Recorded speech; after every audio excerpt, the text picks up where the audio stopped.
Alright everybody, welcome to a little bit different, but I thought it would be fun to actually do this. and just not for my own, but for all of you as well. Which type of military commander are you? I was originally searching for what type of military commander are you? And yeah, there are many types of famous tacticians throughout history, and each is known for a different thing, from the silent to the bold to the solid defenders. Which type of leader are you? Are you a shadow, never seen by the enemy, but deadly nonetheless? A slag, able to surprise the enemy at every turn? I think of myself as that, as you have seen, not always so. A strategic genius, able to manage vast armies and battles. Armies, yes, but battles, no. Unbeatable in open combat.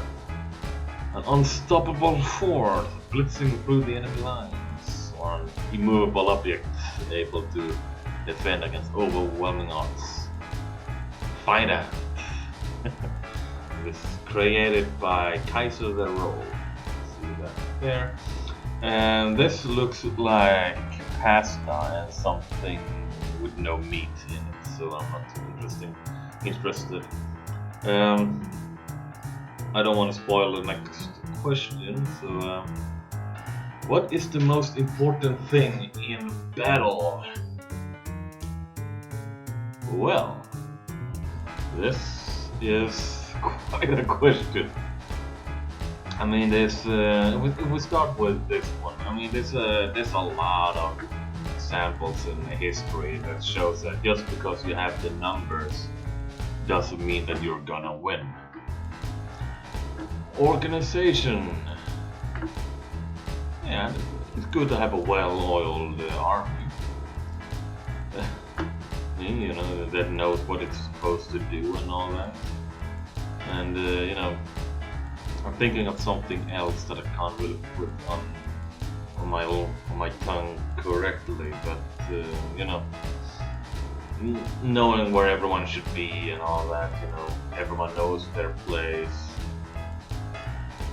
Information about the enemy, that's where they are, that's good to know. Very good to know. Most battle can be won or lost depending on the information. Initiative, oh my goodness, yes, that is very important. Unless you willingly say like, yeah, I'm in a good position here, I have the numbers. I can sit down and just wait for this guy to attack, or maybe you want someone to attack you. But if you don't have the strength, but you have information and organization, then initiative and even speed is important to you. And yeah, speed. It's important. It's good to to be able to move fast and hit fast. So that might actually hurt your organization though a little bit, but it's definitely going to give you the initiative. And supply.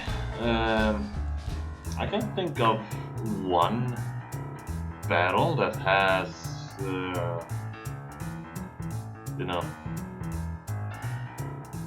Battle of Agincourt, where where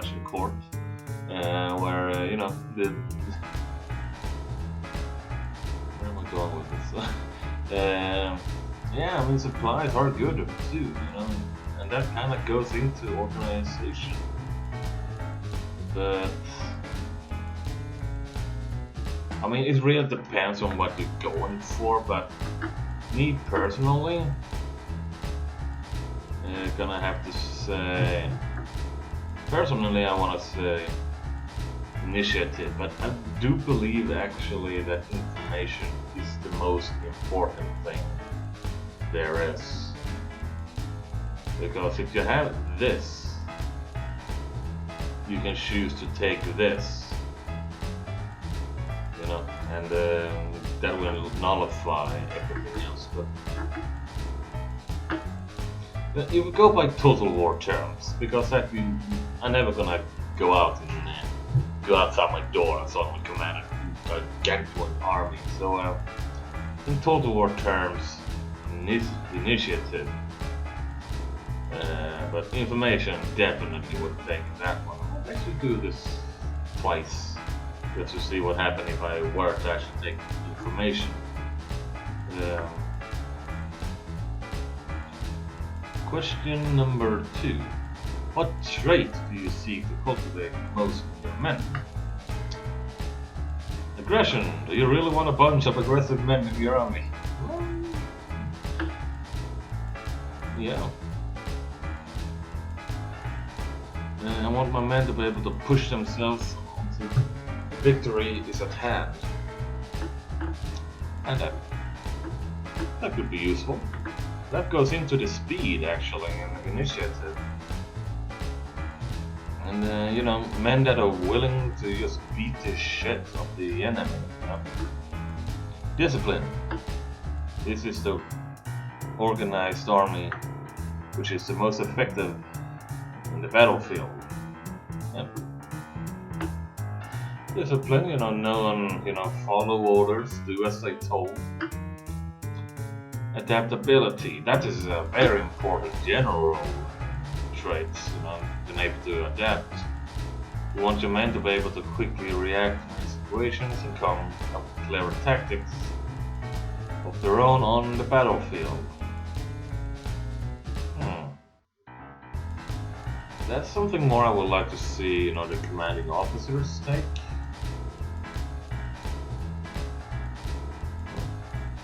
Speed and silent. Oh yes, that's absolute. That can be useful, you know, if you're going with the speed, you know, like move quickly and silently. You might need to be like shadows, have to blend in to the terrain, surprise the enemy before vanishing. Let's hit and run. Yes. Morale. Men in great spirits will fight to the last. So, in my soldiers,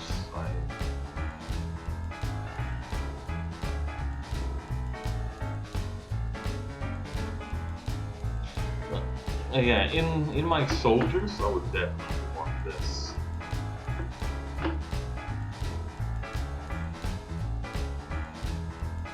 Why do I have to do Total War and this one, and this one is personal?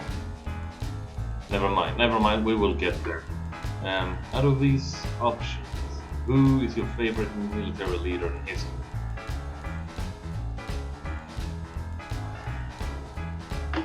Favorite is, I don't know, do I have? I mean, I look at one general and say, yeah, that guy's pretty good, and then I look at another one and yeah, that's pretty good. I mean,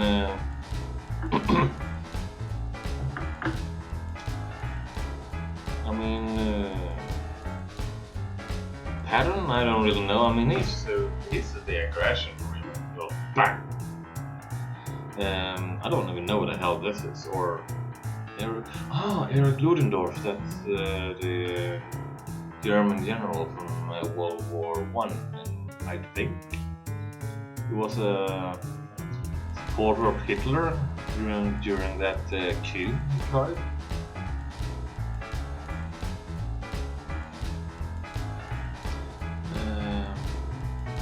I mean, Napoleon, yeah, I mean, he's good, but if I understand what I read, he stopped. He just used his army more and more as a sledgehammer towards the end. But out of these guys, I think actually it has to be. I want to say Hannibal, but at the same time, Napoleon. Let's take Hannibal. The enemy is preparing all-out attack on your lines, placing their best troops in the center. Ooh. They have a slight numerical advantage, but you have good defensive positions. Attack them first. It will be the last thing they expect. Maybe.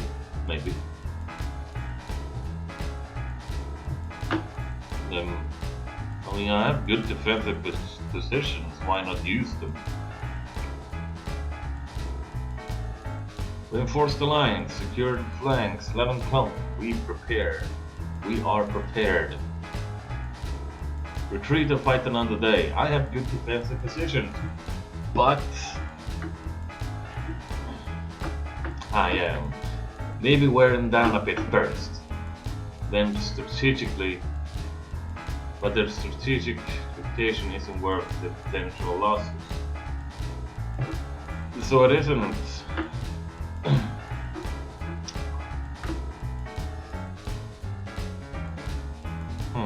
This sounds like George McClellan, you know, like this isn't worth it.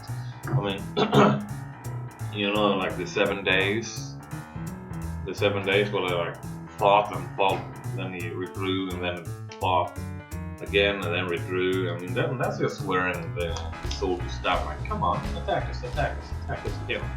You know, that's kind of how I would like to play my battles. But I can't, because I always, you know, end up losing like 90% of it. But the strategic location isn't worth it. Let's see the other one. Hold their best troops at the center while your elite slams into their weaker flanks. Encircle the enemy. Learn as much as you can about the enemy plans and develop counter strategy. Leverage your tactical strengths and theirs. Your sub-commanders can figure out tactics. That last kind of, you know, sounds like me, pretty much. Like, okay, here's the general plan. You handle the on-ground tactics, alright? Great.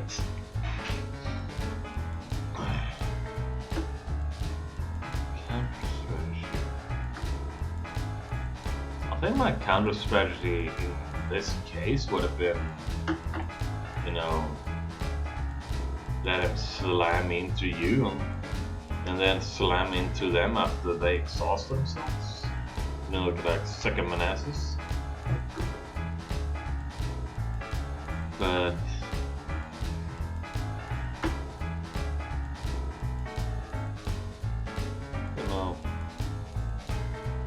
having your troops slam into their weaker flanks, we don't know if they're wanks or weak wanks. A weaker wank doesn't fly as far. Weaker flanks, I mean, are they really weaker flanks? They might have their elite troops in the center, but you know, it doesn't mean that guys on the side are noobs. It is worth a try though. Retreat to fight another day. Yeah, sure. You're sure that, you know, we can't fight this. And they are preparing an all-out attack, so how long are you gonna have to actually pack up your wagons? You know, not pack up your wagons, but pack up your tents, your provision and all that. And you might actually have to fight just to let your wagons and other stuff just get out, you know? And then retreat. Maybe wear them down a bit first. Oh, send force a flank. Prepared. I would really like to have these two together, you know?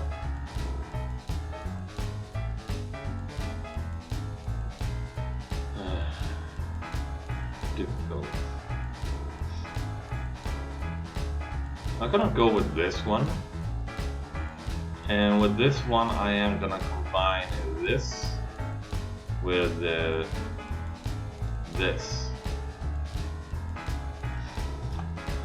Alright, next question. You are leading the invasion of an enemy country. Ooh, they are strong, but their lines are stretched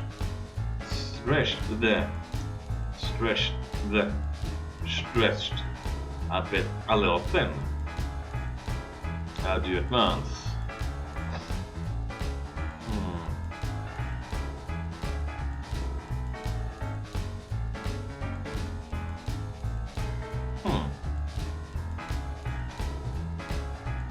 Find the weakest point in their line, make a breakthrough, and then beeline for important strategic locations. You win the war in a month.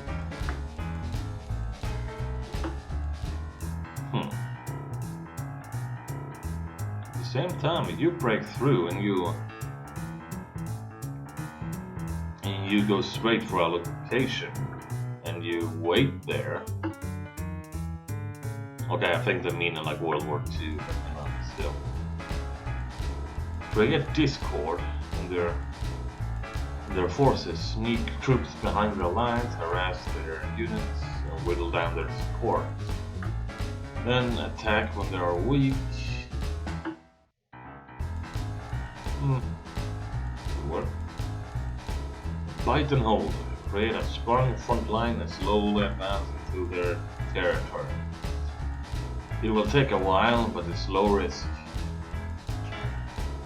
Okay, so they are strong and they are stretched a little thin.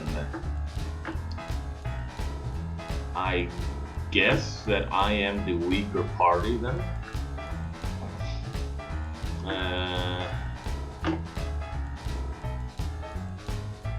So yeah, could I actually afford to, bite and hold?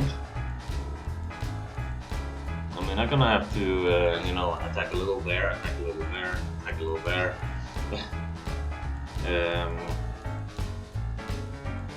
And every attack is gonna wither me down.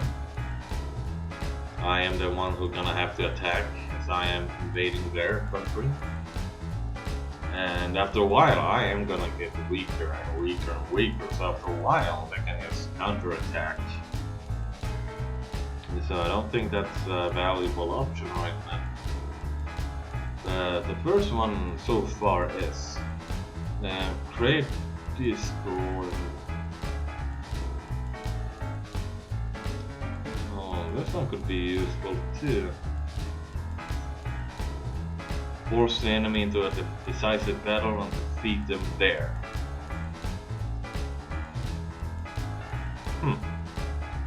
Could be useful actually. I mean that is always a valuable option, you know, like okay, come on, fight me.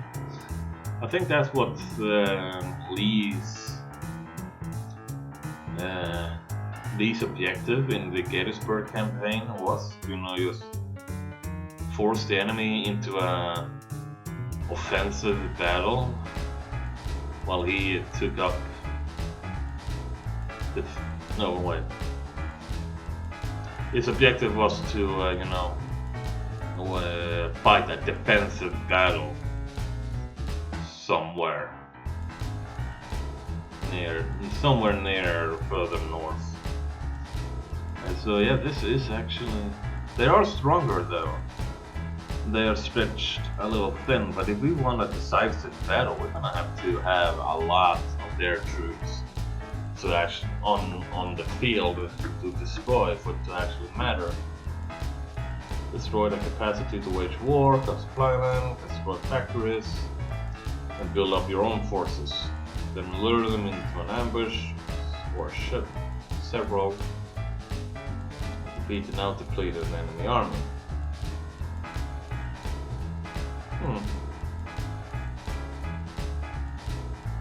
I think we can keep thinking medievalish in something that's clearly World War I, World War II.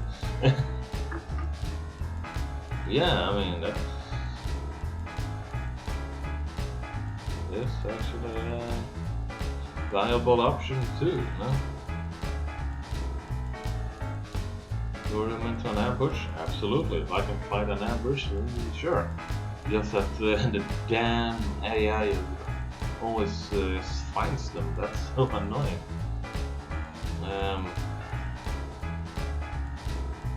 Hold, feed them there.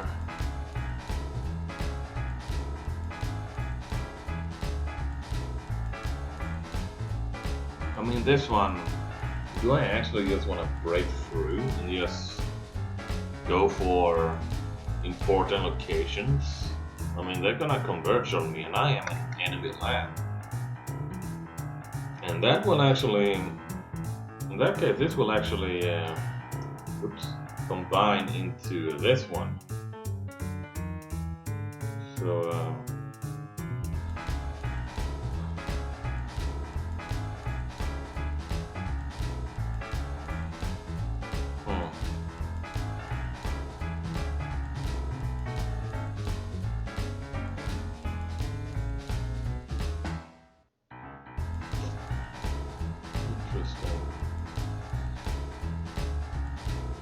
I mean, they're gonna have to chase you down. You know, to if you're destroying everything, I think for the army is gonna have to try and, deal with it somehow. So, yeah, I think actually this one. Well, if we go back into total war, this one, definitely this one.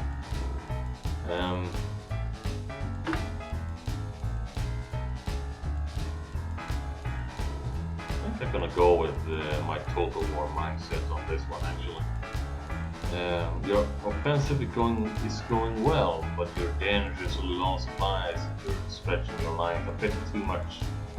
What do you do? Stop temporarily, consolidate our forces and raid the enemy for supplies and information. Yes. First the attack. They almost broke. They have almost... They almost broke.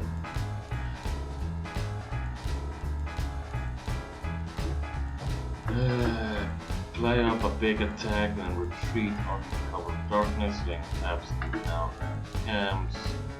Counter attack and spread out before you surprise them. Doesn't solve our supplies.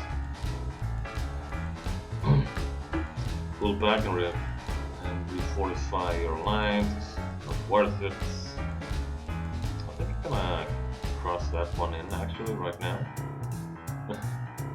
I mean, if you dangerous low on supplies and you stretch a bit too much and they counterattack, yeah, I mean, no, they can defeat you in detail.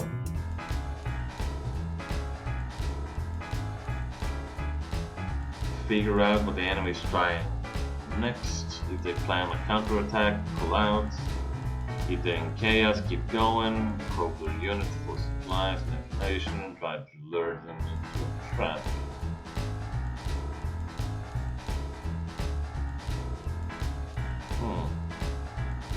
I mean, that is good to know what the enemy is doing. But at the same time, doesn't solve the supply, and I very much supply guy. Holy shit.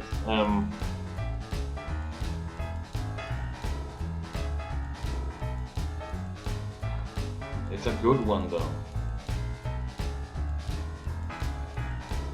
But yeah, if the enemy is in chaos, I mean, should that actually matter? Yeah, it might actually matter.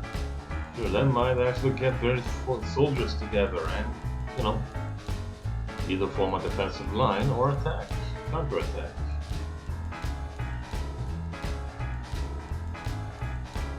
Refortify your lines. That sounds to me like you going back to your original point, where you started. You're going back to A. Or square one.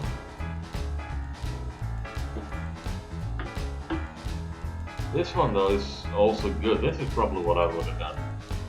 But raid the enemy for supply. There's some. Yes, never mind. Ignore that. I'm gonna go for this one actually.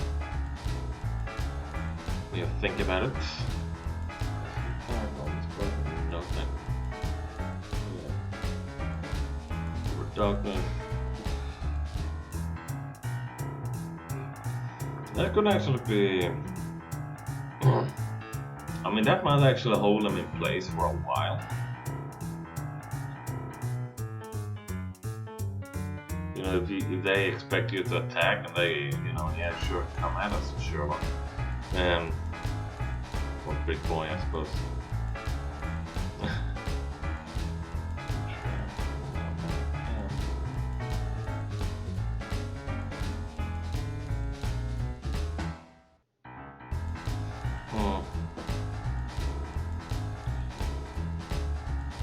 I mean, at the same time, rather have the enemy believe that you know, are a bit slow than to have them, you know, believe that, oh, okay, he actually fucked off, you know, and raised, possibly raised the morale of, you know, the enemy troops. So yeah, stop temporarily. We're gonna do that. Okay, so what about on the defense? Remember, you have a numerical disadvantage.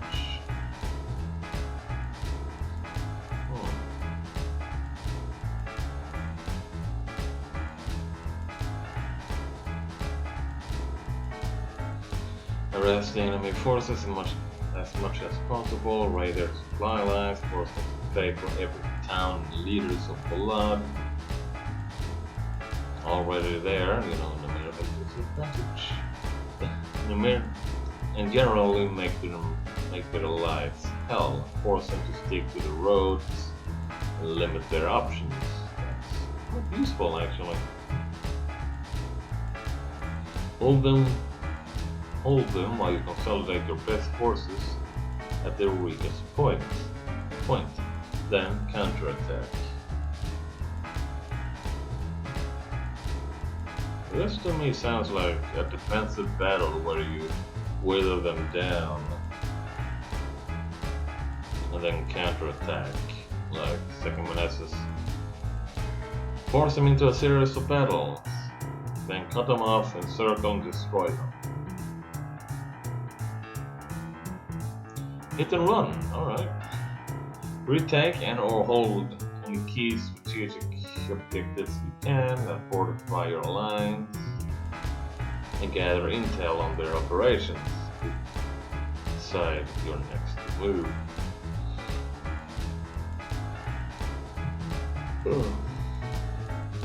Retake and or hold strategic. I can't really hold if I'm numerically disadvantaged. So if I'm gonna have to offer battle, it's gonna have to be this one. Pull your forces back, concentrate them as much as possible, hold important locations and choke points. Force them to come to you.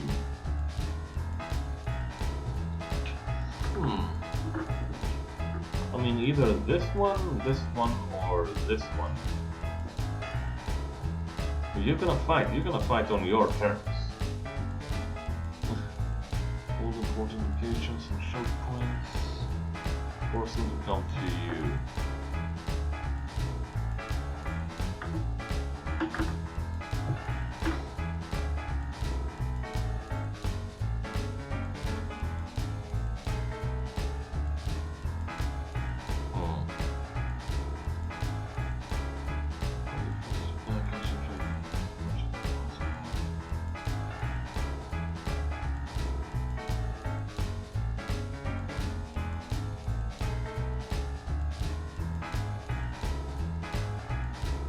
Hold them while you consolidate.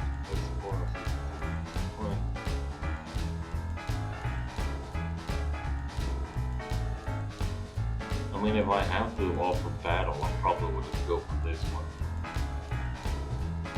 Probably go for this, then this, and then that one.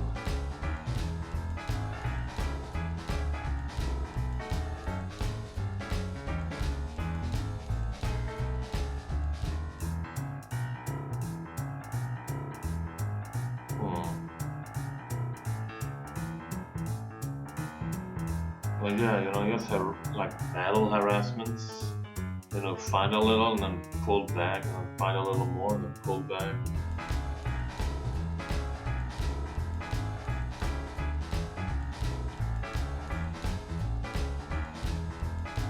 I think I might actually go for...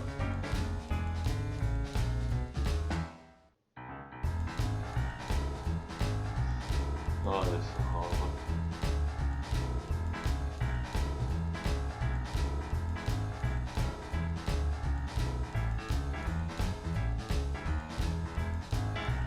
Let's go for this one, let's say.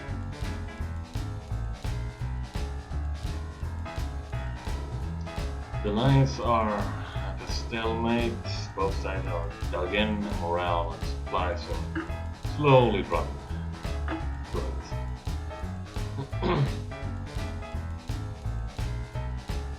What's next? Probe the enemy for weaknesses and hit their supplies and morale.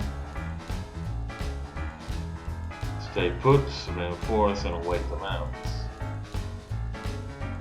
Find a weak point and attack. You can't let them build up. Good. Both of these two are good. Actually, this one's good. No, only partly good.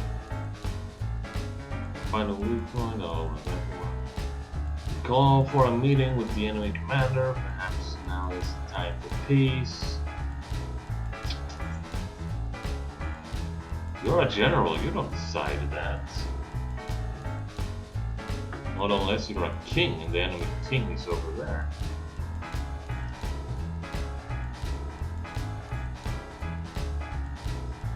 Leave a skeleton crew in the defensive position. Skeleton crew is a bare minimum. So if it is between 10 and 50 guys, you send 10. Quietly use your main force to attempt to harass their flanks.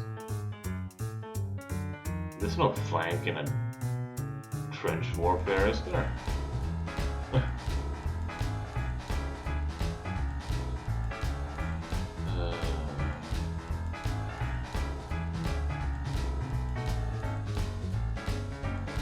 I'm gonna take this one. It's probe the enemy and destroy the supplies and morale. They're gonna fuck off after a while, I'm quite sure. We're almost there. I think we have like 5 questions left. In the middle of battle, you notice an excellent vantage point. Your reserve is still plenty and you're currently unoccupied. What do you do? Take the hill. Maybe this will turn the tide of battle. Send a small recon force to take the hill. It will give you a vantage point, and if it's a trap, well, you sacrifice a few skirmishers. Yeah. Send a few skirmishers up there first to have a look. Slowly work your way towards the hill. If it's a trap, it's a solid defense. If they attack it. Send an elite force to take the hill. Reinforce it. Harass the enemy. And harass the enemy, wear them down if they attack, and leave traps before retreating. Use it to cover the movements of your skirmishers as they flank around the enemy lines. If the enemy has the same idea, make sure they can't take the hill. Ignore it, it could be a trap. It's way too close to their lines to sight your artillery there. Okay, so now we know that all of a sudden the hill is too close to the enemy side. So no, we probably should ignore it. But what if it isn't too close to the enemy line? Well, yeah, if it isn't too close, yeah, send a few skirmishers up there. Have a look, and if It turns out, hey, there's no trap here. The enemy pretty much just haven't cared about it. Then, you know, go for something else. Take it. So yeah, send a small recon force to take the hill. Will give you a vantage point. And if it's a trap, well, you'll sacrifice a few structures. You are offered your choice of reinforcements. Which do you take?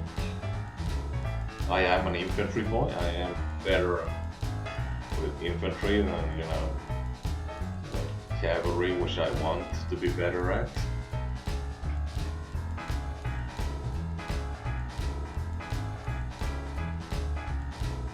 More infantry, which these you're able to extend or reinforce your defenses.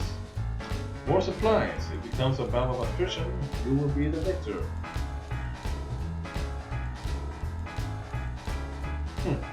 That's interesting. Attrition generally ain't about supplies. Attrition is about, you know, killing as many of the enemy as you can.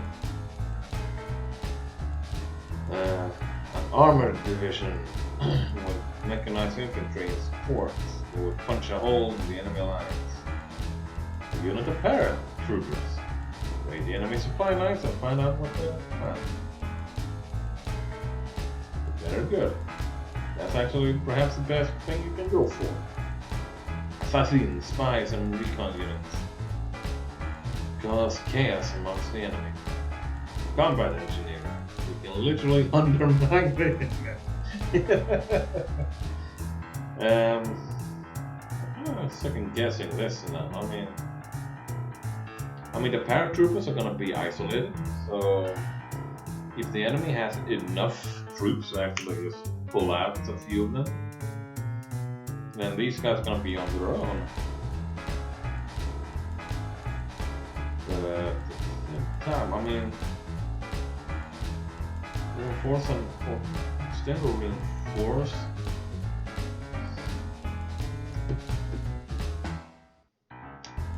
Hard one, very hard one.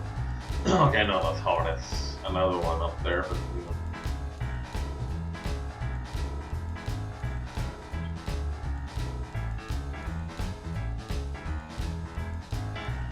These are able to extend or reinforce defenses.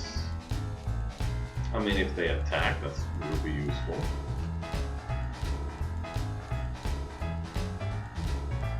An armored division gonna need supplies,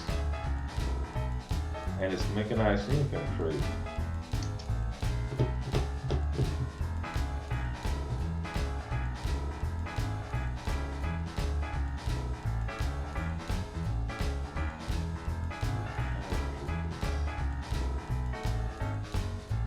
I mean, the paratroopers aren't gonna, you know, force the enemy to pull soldiers backwards unless they have garrison armies to take care of the, you know, the area behind them.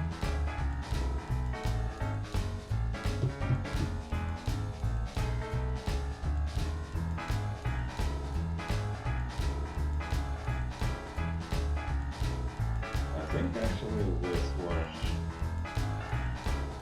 because you can use the armor division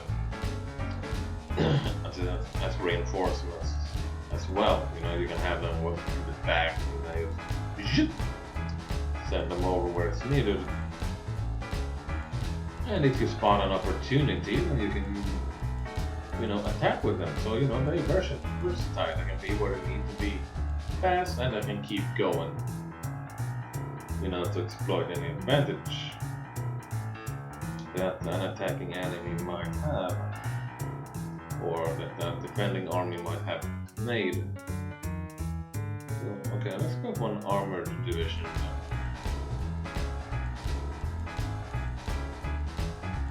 What does the enemy fear you most for?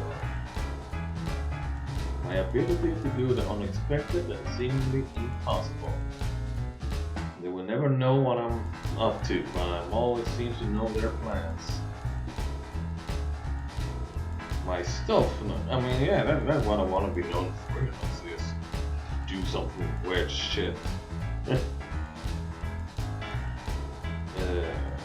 My stuffiness, I'm a shadow, which seems to come out of nowhere, wreak havoc in the enemy lines before disappearing into the ether. I'm not gonna say nether, but I don't know. My aggression and tactical units, the enemies sees me right behind them whenever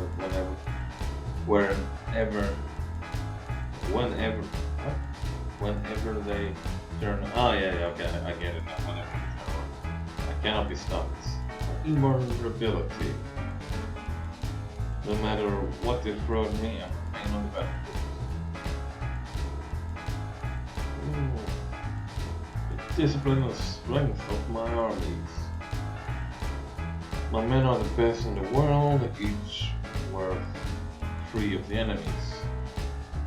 My control over the battlefield, I cannot be defeated in open battles.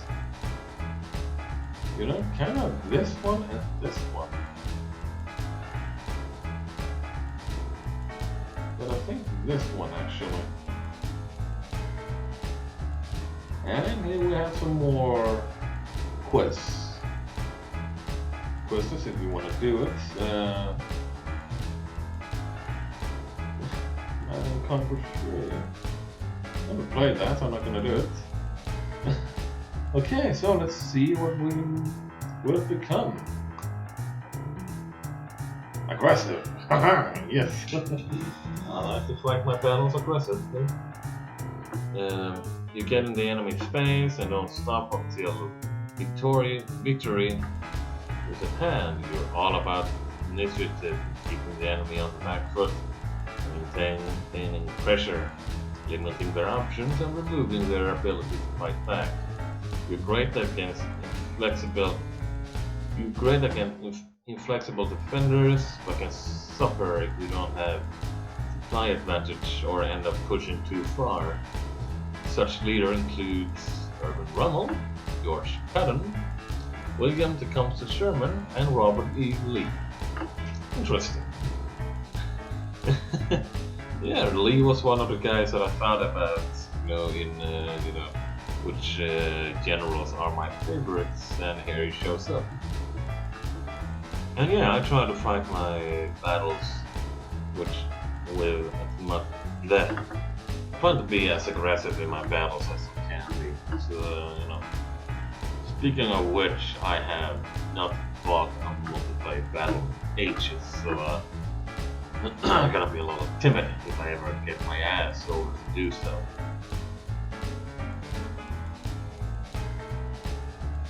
So, I hope you all enjoyed this little video. I most certainly have. I got the trait that I sort of know myself to be, actually. So, or at least that I want to play my battles in. So, yeah, see you all next time. Farewell, and yeah, let's see this comments. W quest, well, very well done. Good. 2 years. Alright, so thank you all for watching. I hope you all enjoyed it, and see you all next time. Farewell.